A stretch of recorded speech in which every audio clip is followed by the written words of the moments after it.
Now, in chapters 29 and 30, you have what in Deuteronomy can be considered the Palestinian covenant.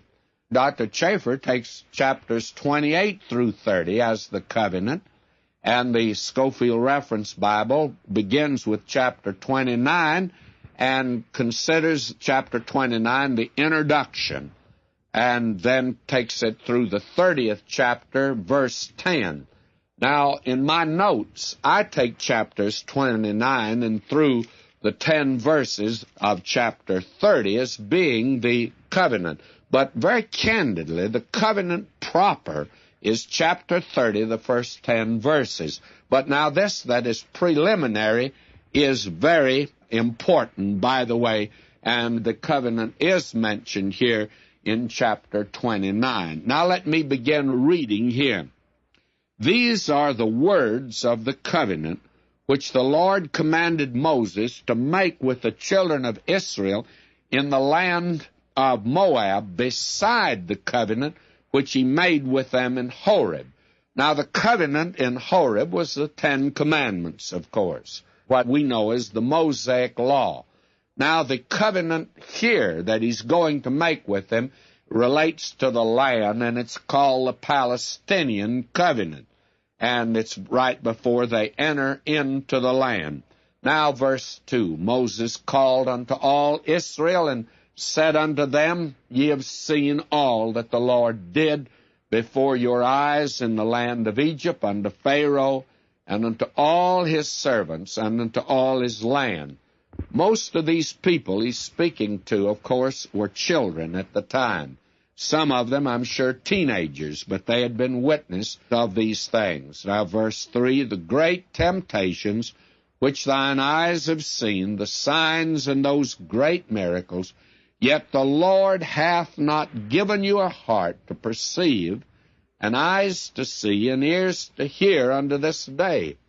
Isaiah had a great deal to say about that, and you'll find Paul over in the 11th chapter of the Epistle to the Romans, verse 8. He says, according as it is written, God hath given them the spirit of slumber, eyes that they should not see, and ears that they should not hear unto this day. Now, does it mean that God just turns them off? No, it means this, they're already off. God has to turn us on. And that is the place where we need to recognize that until God opens the eyes and the ears of men and women, they cannot hear the gospel. Now, don't misunderstand me. They can hear the words, but they cannot hear the gospel with understanding.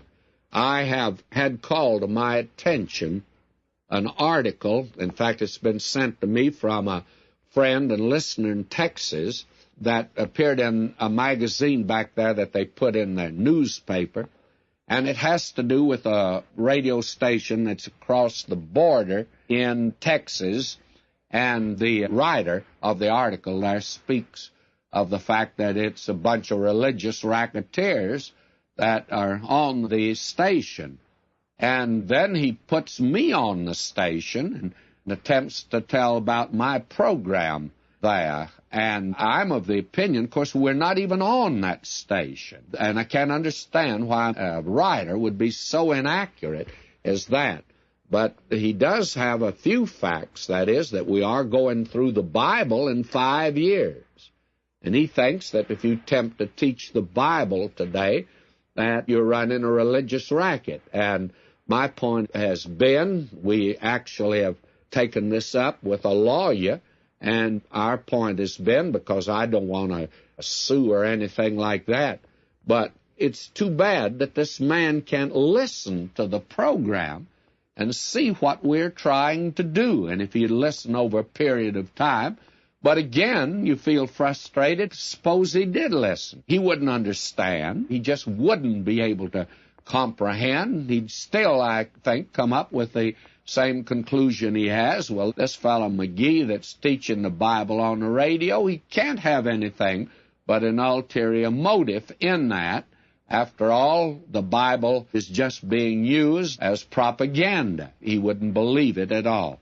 But we wish he would listen in. Maybe the Spirit of God would open his eyes and his heart to see that we are presenting the Word of God today that is effective, that reaches in and touches the hearts of many folk. Now, God says that that's what he did for those people. He just left them as they were. Why?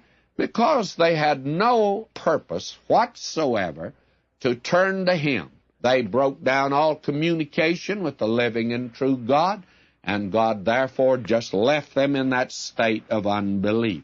Verse 5, and I have led you 40 years in the wilderness, he says, and your clothes are not waxen old upon you, and thy shoe is not waxen old upon thy foot. Now imagine walking 40 years in the same pair of shoes, and they didn't wax old. And then he goes on to describe their journey that they had made through the wilderness, and that should have opened their eyes. A great many people today say, oh, if God would only perform a miracle right before my eyes, I would believe. Well, these people saw him for 40 years, and they didn't believe. That's not the problem today. It's not for the want of evidence that men are unbelievers. They're unbelievers not because of the Bible. They're not unbelievers because of that which is outside. They're unbelievers because they are inside an unbeliever. And they are innately, and they're an enemy of God. They have no capacity for the things of God. What a picture God presents of the human heart, that it is desperately wicked, and none of us can actually conceive of how terrible it really is, and that the carnal mind is enmity against God. It's not subject to the law of God, neither indeed can be. And Paul wrote that after God had tested these people for about 1,200 to 1,500 years with the law. He says, so then they that are in the flesh cannot please God. What a picture of humanity.